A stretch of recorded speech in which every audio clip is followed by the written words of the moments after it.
Hello friends, welcome to my channel D Rai astrology. आज हम बात करेंगे मंगल के गोचर का मिथुन लग्न पर प्रभाव। अब गोचर के प्रभाव को जानने से पहले समझते हैं मंगल ग्रह को।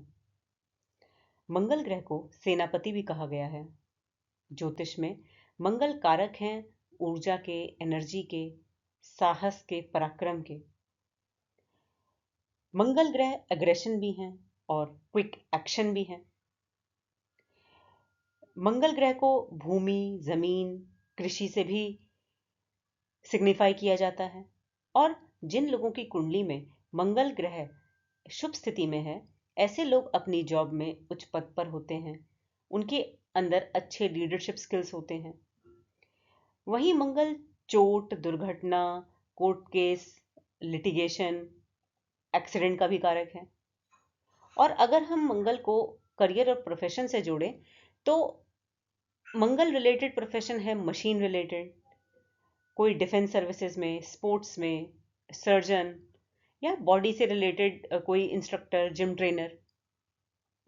अब आपको मंगल के शुभ या अशुभ प्रभाव मिलेंगे, ये इस बात पर निर्भर करता है कि आपकी कुंडली में मंगल की क्या स्थिति है। तो आइए जानते हैं मंगल के गोचर का आपके ऊपर प्रभाव। मंगल यहां आपकी दूसरे भाव में है और कर्क राशि में, जो कि उनकी नीच राशि है। और यहां पर मंगल छठे और 11वें भाव के स्वामी होकर बैठे हैं। तो जब भी कोई ग्रह नीच का होता है तो वह शुभ परिणाम देने में असमर्थ होता है। दूसरे भाव को हम मुख्य रूप से जानते हैं धन का भाव और आपकी फैमिली। और छठे भाव को हम शुभ नहीं मानते, क्योंकि छठा भाव कारक होता है रोग का, ऋण का और शत्रु का। लेकिन जब ग्रह छठे भाव का स्वामी होकर दूसरे में बैठता है तो इसका मतलब आपका धन किसी वाद विवाद में, कोर्ट केस में, या किसी हेल्थ रिलेटेड प्रॉब्लम में खर्च हो रहा है। और ये किसी फैमिली मेंबर पर भी खर्च हो सकता है। आपका डेली रूटीन जो है वो इन्हीं समस्या को सॉल्व करने में जा रहा है। लेकिन देखिए, ऐसा नहीं है कि ये स्थिति सबको अशुभ परिणाम देगी, क्योंकि कुछ लोग ऐसे भी हैं जिनका प्रोफेशन ही ऐसा है जहां वो डेली बेसिस पे लोगों की प्रॉब्लम सॉल्व कर रहे हैं, जैसे कि डॉक्टर का, लॉयर का, किसी डिफेंस सर्विसेज में। तो आपका तो काम ही यही है, तो आप इससे जुड़कर धन भी कमा रहे हैं। अब मंगल एक उग्र और एग्रेसिव प्लैनेट है जो रिलेशंस की हानि करता है। तो पारिवारिक कलह हो सकते हैं। और अगर आप किसी बड़ी ऑर्गेनाइजेशन या एमएनसी से जुड़कर काम करते हैं तो धन इकट्ठा करने में आपको मुश्किल होगी।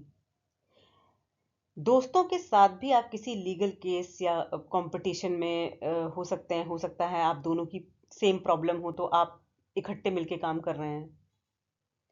अब देखिए, दूसरा भाव जो है वो वाणी का भी है। और मंगल एक एग्रेसिव प्लैनेट है। तो बोलते वक्त ध्यान रखें कि कुछ ऐसा ना बोलें जो किसी को बहुत बुरा लगे, फैमिली से या बच्चों से या अपने पेरेंट्स से या अपने बॉस या टीचर से। अभी आपको पिता के स्वास्थ्य में भी प्रॉब्लम आ सकती है, इसलिए ध्यान रखें और कुछ भी सिम्टम होते ही तुरंत डॉक्टर की सलाह लें। अब मंगल की जो दृष्टि जा रही है, सातवीं दृष्टि, वो जा रही है आठवें भाव पर। और शत्रु राशि है तो शुभ परिणाम तो नहीं देगी। तो इसलिए थोड़ा सा ड्राइविंग करते वक्त ध्यान रखें, कोई एक्सीडेंट हो सकता है या कोई दुर्घटना हो सकती है। हेल्थ का भी ध्यान रखें, कोई सर्जरी हो सकती है। और पैतृक संपत्ति मिलने में भी कोई दिक्कत हो सकती है, यहाँ वहाँ पर भी कोई आपको प्रॉब्लम फेस करनी पड़ सकती है। अब देखिए, दूसरे भाव जब होता है, में जब मंगल होता है तो थोड़ा आपकी मैरिड लाइफ को भी डिस्टर्ब करता है। अब अगर मैं रेमेडी की बात करूं तो जैसे मैंने बोला कि मंगल ग्रह एनर्जी के कारक हैं, तो आप अपनी एनर्जी सही डायरेक्शन में यूज़ करें। जिम जाएं, एक्सरसाइज करें। और अगर राइटिंग कर रहे हैं तो रेड पेन से लिखें। छठा भाव है सेवा भाव भी है, सर्विसेज का। तो नीडी पीपल की हेल्प करें, किसी की एजुकेशन को स्पॉन्सर करें, कहीं सेवा दें मंदिर में या कहीं भी आप जाते हैं तो। एनजीओ में पेट्स की भी देखभाल कर सकते हैं। तो इससे आपके अशुभ परिणामों में कमी आएगी। अगर हेल्थ इशू की बात करूं तो आपको इस वक्त कोई ENT related, eyes related problem, कोई फूड पॉइजनिंग या कुछ दांतों में प्रॉब्लम हो सकती है, या कोई बीपी रिलेटेड प्रॉब्लम हो सकती है। तो अब देखिए, जो मैंने आपको अभी प्रभाव बताए, ये उन लोगों को ज़्यादा प्रभाव करेंगे जिनकी दूसरे भाव से रिलेटेड कोई महादशा, अंतरदशा या प्रत्यंतर दशा चल रही हो, या किसी ऐसे ग्रह की दशा चल रही हो जिससे दूसरा भाव एक्टिव होता हो आपकी पर्सनल कुंडली में। तब जाके आपको गोचर के जो परिणाम हैं वो आपको महसूस होंगे। तो आज के लिए इतना ही। अगर आपको मेरा वीडियो अच्छा लगा हो तो इसे लाइक करें, शेयर करें और सब्सक्राइब भी करें, ताकि मैं जब भी कोई वीडियो डालूं तो आपके पास ऑटोमेटिक अपडेट आ जाए। आज के लिए इतना ही। Thank you.